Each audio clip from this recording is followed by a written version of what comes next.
Frank Cullotta was a member of one of the most dangerous mob crews in history. Frank was cold-blooded. He was a killer. He was a criminal. I had no remorse. He follows his ruthless mob boss, Tony the Ant Spolatro, to Las Vegas for a glittering opportunity to live the high life. First year in Las Vegas was good, made a lot of money, did a lot of partying, did a lot of gambling. It was very good. But his hopes for hitting the jackpot die. But then it got to be very bad. When his boss decides to take him out. Clean your dirty laundry. But breaking the mob's code of silence could mean the death of his dark American dream and the end of the entire Chicago outfit. Do I consider myself a rat? Absolutely.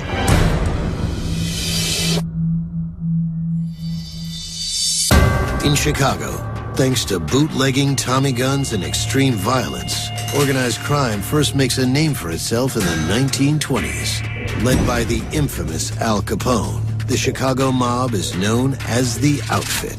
Under Capone's leadership, the Outfit earns a reputation as the most dangerous mafia gang in the world.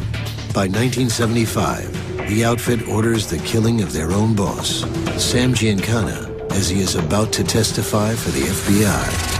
That same year, they allegedly orchestrate the disappearance of union leader Jimmy Hoffa. In the 1970s, the Outfit sets its sights on Las Vegas.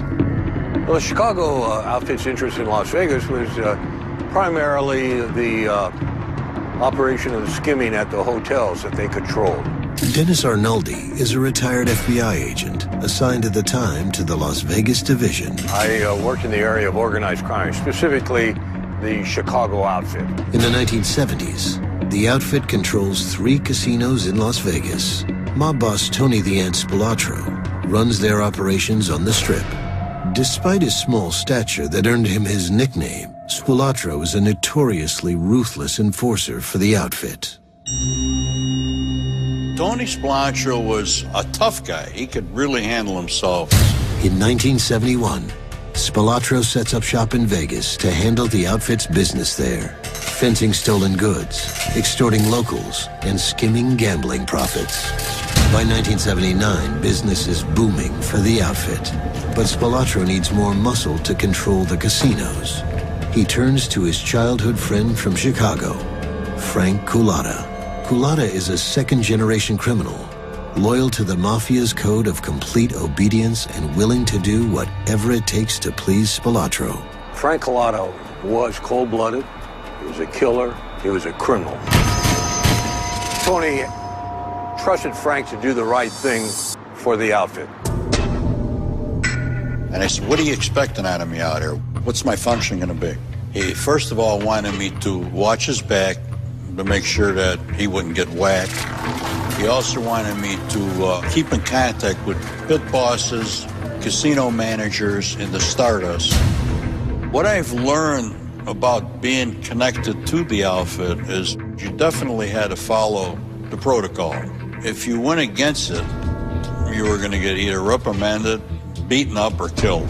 Cullotta also realizes there is money to be made in Vegas for himself and the Outfit, which gets a cut of any crime an associate commits. It did look like easy pickings probably to the Chicago outfit. You know, everybody wants to move to Vegas. It was a town, you know, people think the streets are lined with gold. Sure, I thought it was a great opportunity to live in Vegas. The exploits of Cullotta and his boss, Tony Spolatro, became the basis for Martin Scorsese's 1995 film, Casino. In the movie, the character based on Tony Spolatro was played by Joe Pesci, and Frank Cullotta by actor Frank Vincent. And just like in the film, the real mobsters have Vegas in their back pockets. A lot of money was going out through the skimming, and they wanted to make sure that it was getting back to them in Chicago. So far, local law enforcement is powerless to stop the mob's reign over Sin City. But a crackdown is coming, one that will eventually weaken the Outfit's hold on Vegas forever. In Vegas, Tony Spolatro asks Cullotta to put together a crew of the best criminals he can find. A team that would come to be known as the Hole-in-the-Wall Gang. Back in the early 80s, alarm systems were not as sophisticated as they are today. Frank Cullotta's crew understood this. Therefore, they would often just bash a hole in the side of the wall. Therefore, they earned the nickname as the Hole in the Wall Gang. Cullotta's team will also function as professional enforcers for the outfit. The guys in my crew that I put together, one was a master burglar. His name was Leo. The other one was a soldier, Ernie. Wayne was also an armed robber with a clean face. When I say clean face, he could give up face to pull an armed robbery because he lived in Chicago, he'd come back and forth. Then I had Larry. He was a killer. No different than a serial killer. Loved to kill. Close your eyes. Frank's crew in Las Vegas certainly would deal with people that they felt had stolen money from the mob, cheated the mob, that type of thing. They were used for that type of situations. Spilotro also plans to use Cullotta's crew to earn some easy money. He guarantees them a piece of the action, and then he sets the Hole in the Wall gang loose on Las Vegas.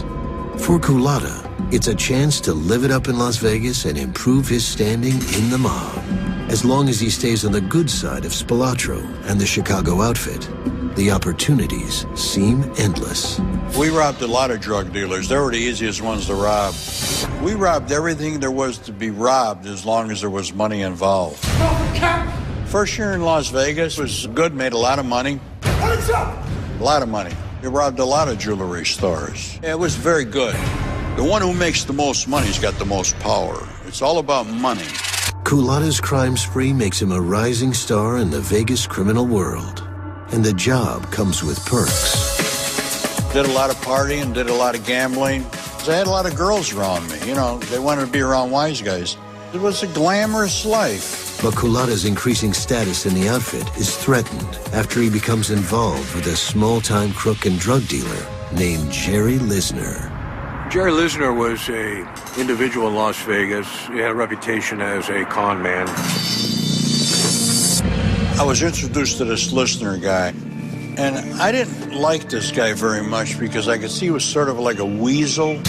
He approached Frank one time regarding a scam he was going to run. When Lisner found out who I was connected to, meaning Tony Spilotro, he latched on to me. But Spilotro and Cullotta find out that Lisner is cooperating with the feds. Jerry Lisner testified in a federal grand jury. At that point, Frank and Tony were concerned about what he might have said. We got to kill him. Cullotta, following mob rules, obeys Spilotro. I never got any joy out of killing people. That's what I had to do. I mean, if I was ordered to do it, whatever it was, I'd have to do it. Motion goes out the window. Hey, Frank. How you doing, baby? All right, how are you? Yeah, all right. What's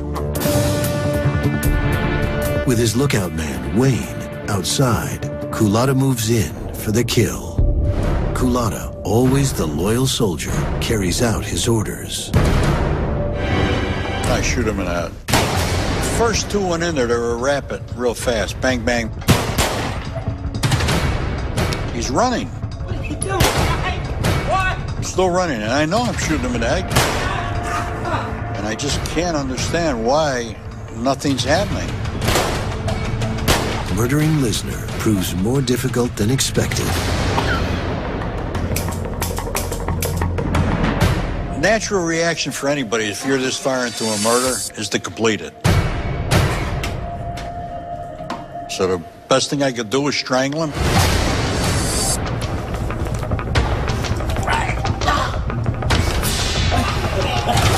The cord just snapped. Meanwhile, there's blood all over the place. Then, Cullotta hears someone enter the apartment. My first reaction when the door was open was get myself in a defense mood where I could attack. And it was Wayne. If somebody else came in that door, I would have had to kill him. Frankie, what do you need? Bullets. must have heard the shots, wonders why I'm not coming out, so he comes in to give me a hand.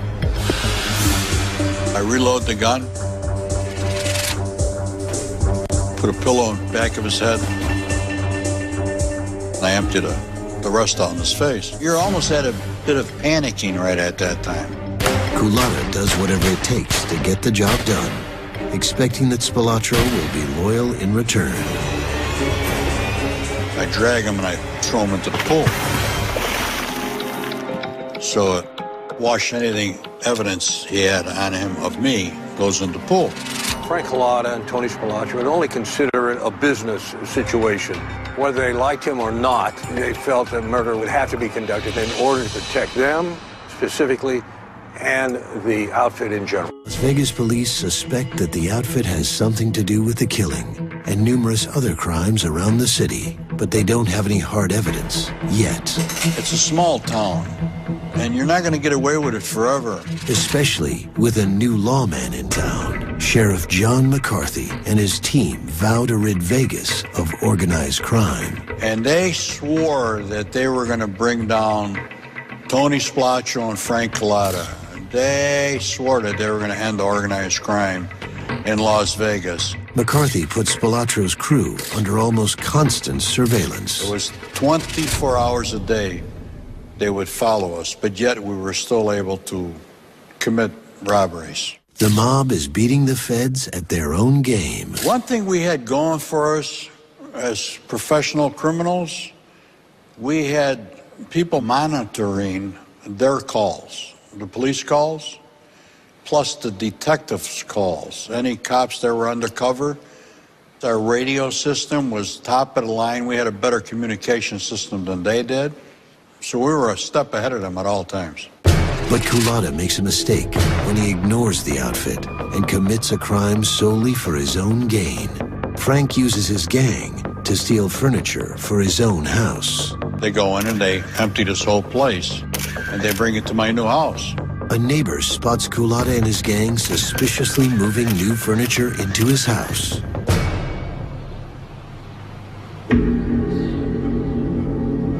The following morning at 6 a.m., my wife goes and answers the door. Everybody's there, the whole police department. And they took us both to jail, my wife in her slip and me in my robe. It was this petty burglary that would eventually lead to the end of mob control of Las Vegas. The public arrest angers Cullotta's boss, Tony Spilotro, and he refuses to pay Cullotta's bail. With all these problems, my relationship with Tony was strained. While Frank Cullotta was in jail, he was not making any money. And if you're not making any money, what good are you?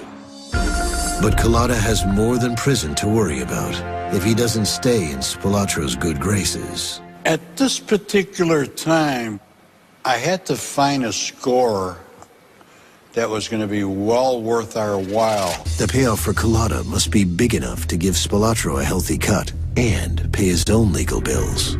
Once he forks over the cash for his own bail, Cullotta gets a tip about a local jewelry store. And they said that this place could possibly have $1 million in jewelry and cash in there. This could be the most lucrative heist in Cullotta's criminal career. It could also be his last chance to keep Spilotro from turning on him. But Cullotta is short a driver for the jewelry heist. His associate Ernie brings in a new man, Sal. Well, Ernie meets this guy, Sal Romano. I didn't like Sal. For some reason, I had this gut feeling that the Sal guy was a bad guy. Unbeknownst to Cullotta, Sal is secretly working with FBI agent Dennis Arnoldi. The FBI and the Metropolitan Police Department working together. It was through Sal Romano we learned of the burglary.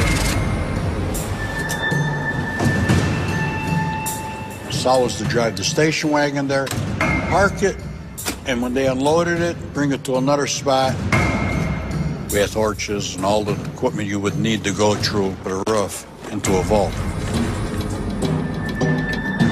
Larry, Sal, and I remained on the ground for communication. Let's get the job done, okay? Let's get the job done.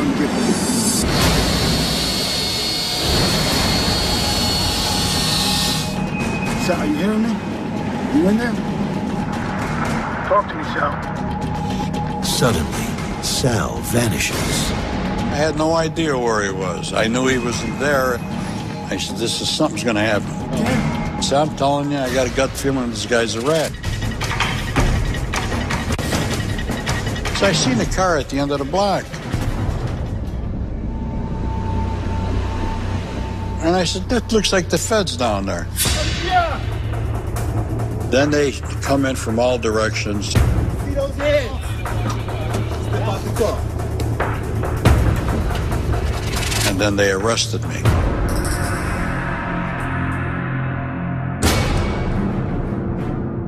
And I seen that they had my 3 guys on the concrete out in front. They took them off of the roof, and they were cuffing them, with the exception of Sal Romano. Thanks to his long criminal career, Frank is facing a possible life sentence. The arrest could also mean the end of his rocky relationship with his boss, Tony Spilatro. I'm sitting in the Clark County jail, and I'm sort of mad at Tony.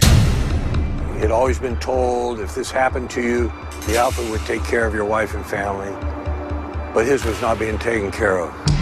He needed an attorney, and he asked Tony Spilatro for help, but Tony would only come up with part of the money. He never said, I'm sorry, I made the wrong call on this. He didn't help on any of the bails. Sure, I'm mad at Tony for not helping.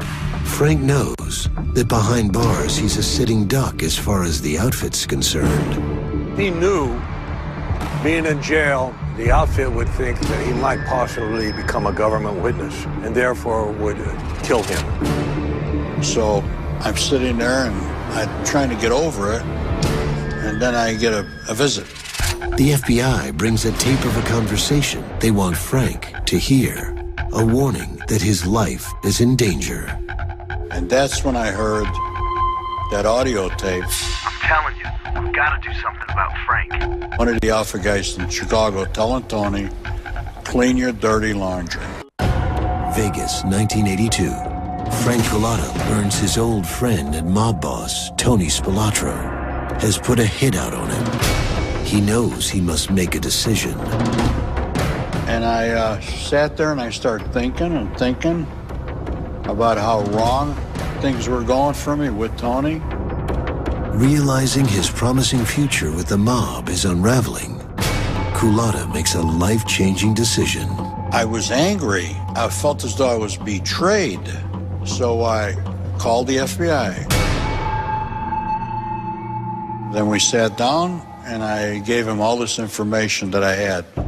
Cullotta's defection is a major coup for law enforcement. I worked very steadily with Frank Cullotta from the time he became a government witness in 1982 for several years.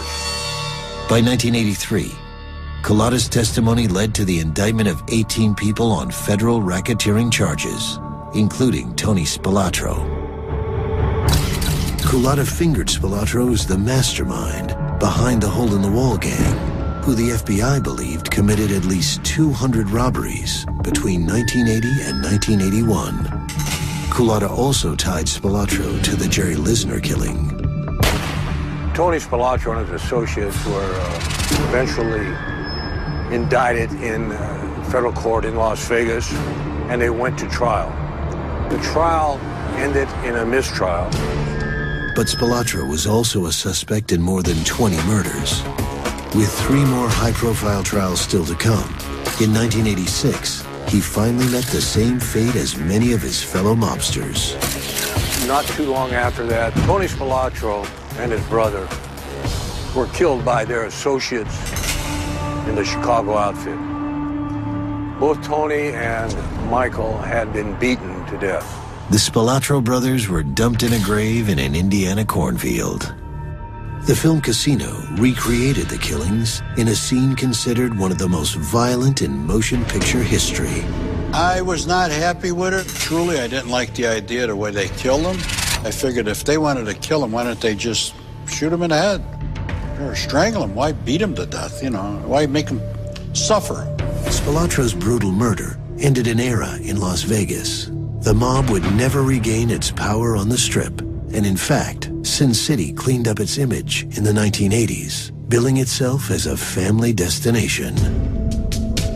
Frank Cullotta served 8 years in prison for his crimes. When released, Cullotta joined the Witness Protection Program, leaving behind his Vegas lifestyle. It took years for Cullotta to come to terms with his own decision to break the mob's code of honor he had followed for so long. It's a very, very difficult decision to make when you grew up into a world like I grew up in. Everybody's honorable to everybody. It's the syndicate, the outfit that comes first. But today, the infamous outfit is not nearly as strong as it once was. In the last 30 years, trouble with the law leaves only about 50 made members, down from approximately 300 during the outfit's heyday. For Cullotta, Hollywood came calling, and in 1995, in addition to appearing as a hitman known as Curly in Scorsese's Casino, he became a consultant on several TV shows and films. Today, Cullotta lives with the consequences of his actions, but he'll never find peace. Do I consider myself a rat? Yeah, absolutely.